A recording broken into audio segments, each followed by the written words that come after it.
এখানে যারা আমরা আছি তারা কেউ কথা বলতে পারি না।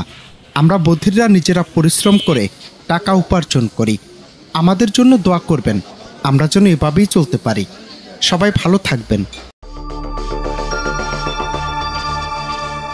একটি রহস্যময় গ্রাম, যেখানে শত শত মানুষ বাস করেন, অথচ কারো মুখে কোনো শব্দ নেই। জন্মগতভাবেই তারা বাক প্রতিবন্ধী, কিন্তু তাদের জীবনে সীমাবদ্ধতা শব্দটি কেবলই অলংকার। কারণ এখানে নীরবতাই হয়ে উঠেছে ভাষা, আর হাতের ইশারা হয়েছে মনের ভাব প্রকাশের শক্তিশালী মাধ্যম। তারা দমে যাননি, বরং এই চ্যালেঞ্জকে রূপান্তর করেছেন এক অপ্রতিরোধ্য কর্মশক্তিতে। দেশের নানা প্রান্ত থেকে আসা এই সংগ্রামী মানুষগুলো কর্মের সন্ধানে আজ কোনাবাড়ির জরুনকে বানিয়ে তুলেছেন এক নীরব কর্মনগরী। অবাক করা এই দৃশ্য গাজীপুরের কোনাবাড়ির জরুন এলাকার। এনে মনে করো অনেক বিভিন্ন দেশ থেকে ওরা আসছে, চাকরি নিয়োগ দিচ্ছে। ওরা অনেকটা মনে করো প্রতিবন্ধীর জন্য সহায়তার জন্য ওরা কাজকর্ম করতে পারে না, বিভিন্ন জায়গায় ওদের লোক নেয় না। ওরা এই জায়গায় হিসাব অনেকটা নিয়োগ দেওয়ার পর ওদের সবাই চাকরি দেয়। কেউ বুবা আছে 17-18 বছর ধরে এই জায়গায় চাকরি করে। হ্যাঁ, তাই ওরা এমনি ভালো। ওরা বিভিন্ন রকমের মনে করেন ব্যবসা, অনেকে ব্যবসা করে।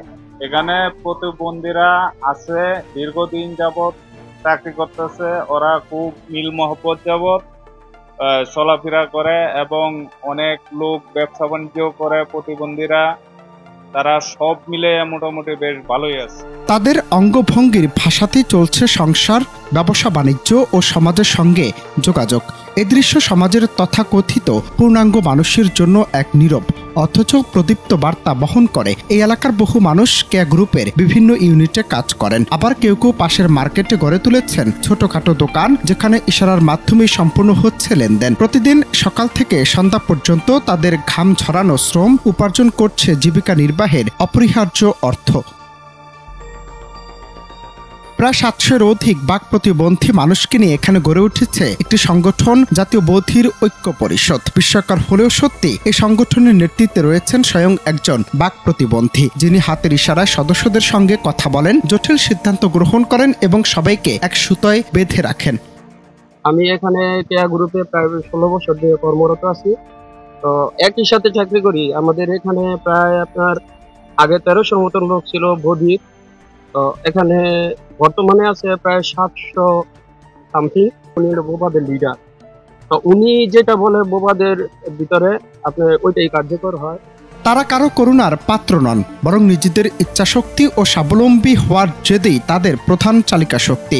নিজেদের কঠোর পরিশ্রমে উপার্জিত অর্থে তারা কেবল নিজেদের সংসারই চালাচ্ছেন না, সন্তানদের পড়াশোনা করাচ্ছেন। কোনাবাড়ির জরুনের এই মানুষগুলোর জীবন কেবল একটি সংবাদ নয়, এটি এক জীবন্ত অনুপ্রেরণার গল্প। তারা আজ দেখিয়ে দিয়েছেন যে প্রতিবন্ধকতাকে জয় করা সম্ভব। তাদের নীরব ভাষা যেন হাজার শব্দের চেয়েও বেশি শক্তিশালী। অনন্ত হাসান মাসুদ, বাংলা টিভি।